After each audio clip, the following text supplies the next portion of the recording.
What is up, everybody? It's Drank the Kool-Aid again, and today I'm going to be talking about shotguns. The reason I want to talk about shotguns, simply because they seem underused and a little underappreciated, and I get why. I mean, they have their drawbacks. They, lack range, can be frustrating at times, but they are a lot of fun, and I think people pick them up, get frustrated right away, and put them back down, never to use them again. I don't see a lot of shotguns being used, and that's kind of why I want to do this commentary. Maybe make the next shotgun user or your next attempt a little less frustrating. You know, maybe make you want to use shotguns again. Before I get too much into them, let me tell you about what's going on in this clip. This is 64 player conquest on Firestorm. This is pre-patch, so you're probably gonna see a lot of mine spam. That's not why I'm showing you this. So, I mean, the fact that it's pre-patch isn't going to matter for this. There is no sound in this clip. That's just because there's a lot of ventrilo chatter going on. I don't want to make you guys listen to that. But yeah, I'm rocking the engineer kit this whole match. Pretty much any kit does well on this map. There's a lot of close range if you want it to be close range. Here's some horrible aiming. I was drinking a little bit. While playing this round, but I thought it was going to be a horrible night because of that, but it actually turned out to be a really good round for me. I think I ended up 31-3, but yeah, this is a good map for all kits, pretty much. You can snipe or make it close range. As you can see, I do using the 870, which I use the entire map. Other than that first tank kill, the entire thing is going to be played on foot.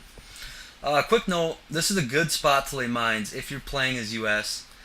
Basically anywhere in the opposing team's side of the map where there's heavy tank traffic is a great spot. But this one especially because the mines blend in well with that sand and grass there. Post patch, I wouldn't lay all 6 mines in one spot like that. One person spots them and all 6 of your mines are screwed. And you really have no way to know about it unless you happen to walk back to that one spot of the map. So yeah, I mean, you're not going to want to lay all your mines in one spot anymore like that. But suppose we can start talking about shotguns. And there's 3 types of shotguns in this game: the semi-autos, the pump, and the fully autos. There's also 4 different types of ammo. Each one work very differently. And that's what I'll talk about first. Your first ammo type that you get with every weapon is the buckshot. That's your pretty standard shot. Everybody should know what that is. I mean, your close range, widespread, devastating, basically. Close range or nothing shot. It's gonna be horrible at medium to long range.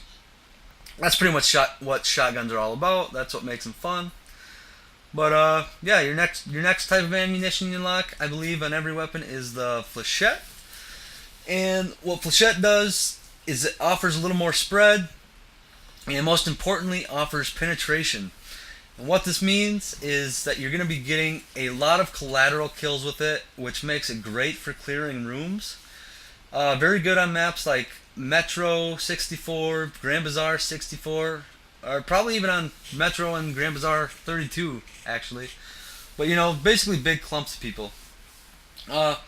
Watch this quick, because I think I'm gonna get an easy kill, and I start climbing a ladder. Yeah, I nerd rage pretty hard on Ventrilo about that, especially since I missed the guy with 2 or 3 shots right afterwards. But yeah, back to the ammo types. Flechette, pretty devastating at close range with big groups of people, is what I'm trying to say. The next ammo type is slugs. I don't think they offer a whole lot for you. I don't see a whole lot of reason to use these. Yes, they give you the range, give you, more of a medium to long range, but even at closer medium range, I think it takes two hits to the chest with the 870. So to me, there's really no point into using this ammo other than maybe if you want to play around with like a 6 zoom on a shotgun. I don't really see any reason to. I don't know. Next up is the frag rounds. These can be a lot of fun. They did get nerfed in the patch. In my opinion, they did not need a nerf.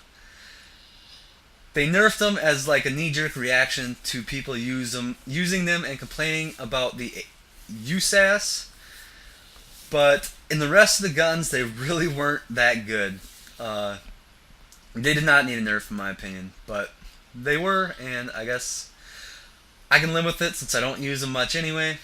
They do two types of damage. They do a direct hit damage, which works kind of like a slug. I don't not as much damage as a slug, but they also do a splash damage, and which causes high suppression, and obviously does collateral damage. So you can take out multiple enemies with one round.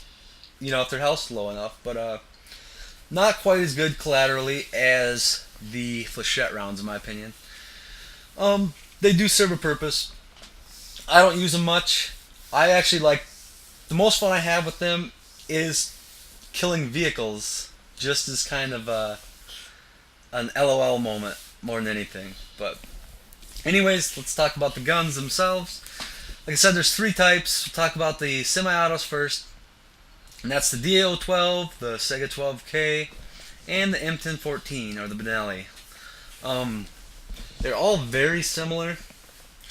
There's not a whole lot that separates these guns in terms of damage and range. The only thing that really separates them is the magazine size and reload time, and that's why I slightly lower the DAO12 on the list of these three. And that's because it does hold 12 rounds, which is nice.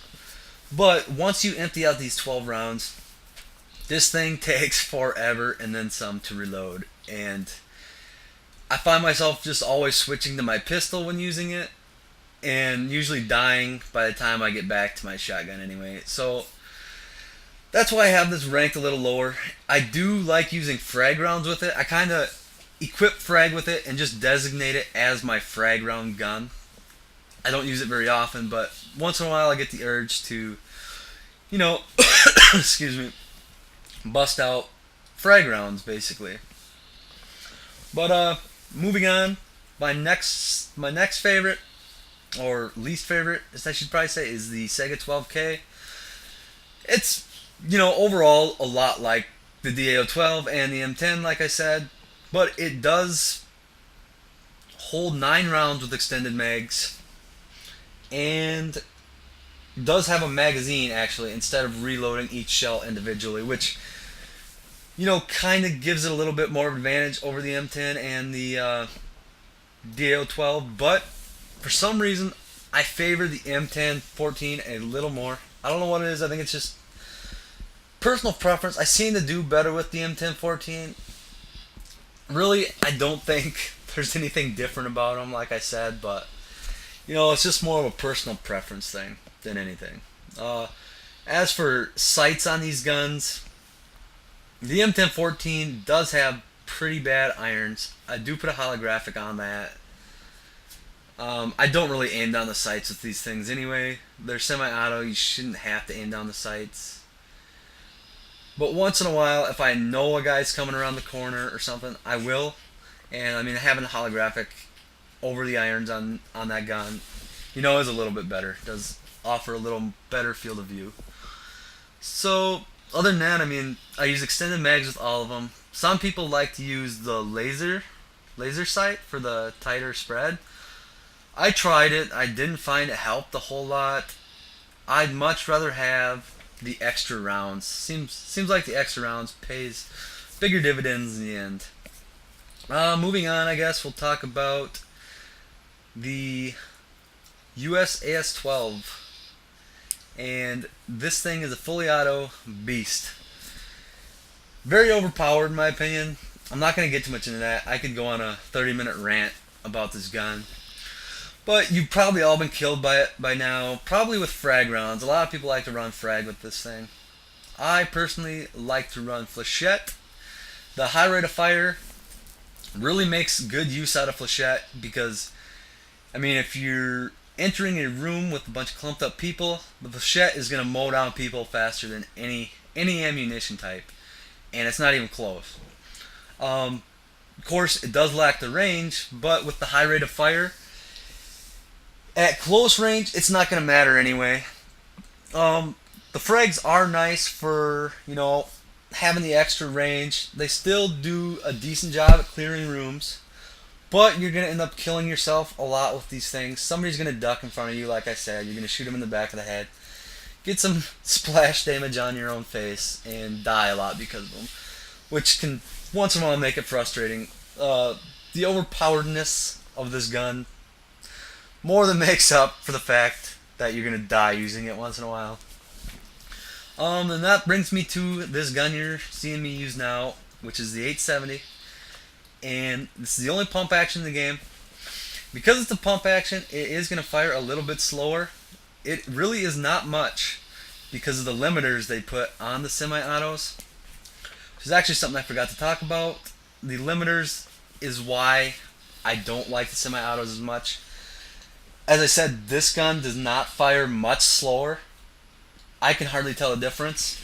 But because it's a pump, DICE said that it has a tighter choke, thus giving it a longer one-hit kill range. And that's why I like this thing the best out of the shotgun. As you can see, there's some mines popping off there at the beginning of the map. But yeah, I mean, that's pretty much all I want to talk about. The 870, definitely longest one-hit kill range. Definitely my favorite one. Semi-autos are fun to use.